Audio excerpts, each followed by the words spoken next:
নমস্কার, আমি doctor Soumyarup Das, ENT and head neck surgeon, Dumdum ILS hospitals.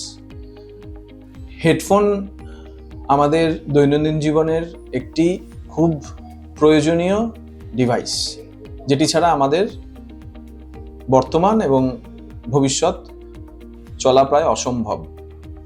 কিন্তু এই হেডফোন আমাদের অজ্ঞানতায় অনেক ক্ষতি ডেকে আনছে এবং কিছু কিছু ক্ষেত্রে সেটা ইরিভার্সিবল। সেই ব্যাপারেই আজকে কিছু ডিসকাশন এবং কি করে এই ক্ষতি আমরা লিমিট করতে পারি বা আটকাতে পারি। বিশ্বজুড়ে প্রায় 15 কোটি লোক হেডফোনজনিত কারণে শ্রবণ শক্তির জটিলতায় বা রোগে ভুগছেন এই মুহূর্তে। এবং বিশ্ব স্বাস্থ্য সংস্থার যে সমীক্ষা তা জানাচ্ছে 15 থেকে 40 বছর বয়সীদের মধ্যেই এই কানের জটিলতা, শ্রবণ শক্তির জটিলতা বাড়ছে হেডফোন ব্যবহারের জন্যই ক্রমাগত।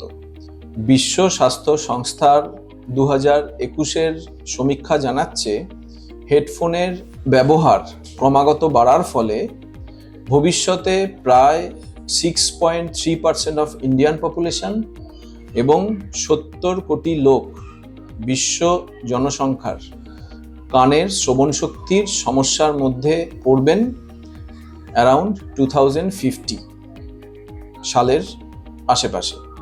তাই আমাদের সচেতন হওয়ার সময় এসছে।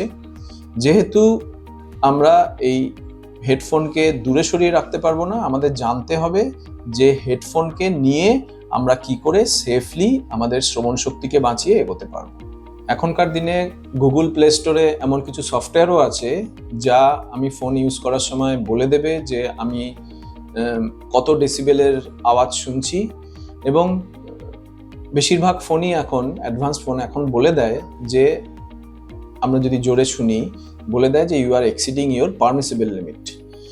তো এছাড়া এখনকার দিনে এই অনলাইন ক্লাসেসের যে ব্যাপারগুলো এবং প্রফেশনাল ক্ষেত্রে যে হেডসেট ইউজ করার যে দীর্ঘ টাইম ধরে যে ইউজ করতে হয়, এই ক্ষেত্রে একটি জিনিস খুবই ইম্পর্টেন্ট, সেটা হচ্ছে শুধুমাত্র যে নয়েজ বা আওয়াজের তীব্রতার জন্য কানের ক্ষতি হতে পারে তা নয়, কতক্ষণ ধরে ব্যবহার করা হচ্ছে তার উপরও কানে ক্ষতি হতে পারে। তাই এই ক্ষেত্রে সাধারণত 60 থেকে 85-এর ভেতরে, ম্যাক্সিমাম 65 ডেসিবেল, 60 ডেসিবেলের কাছাকাছি শোনা উচিত।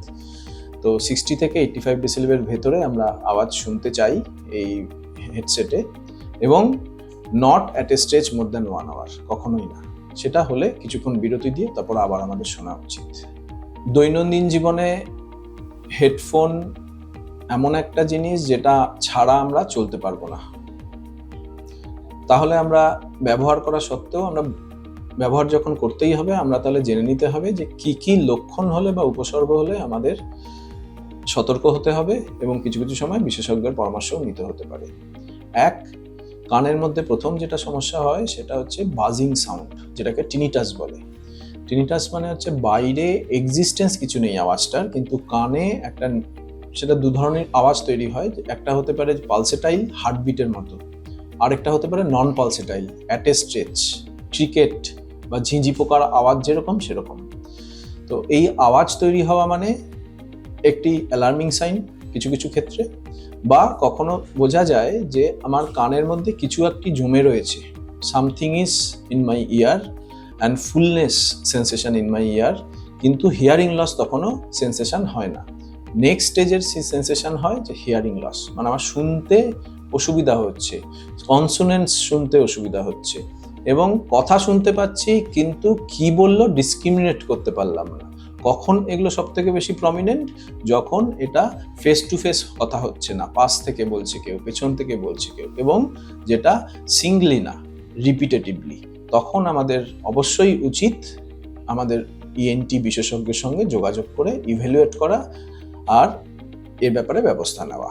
কারণ একটি জিনিস খুবই দরকারি, সেটা হচ্ছে জানা দরকারি, সেটা হচ্ছে এই নার্ভ ড্যামেজ যদি কখনো কানের হয়, এর চিকিৎসা আছে।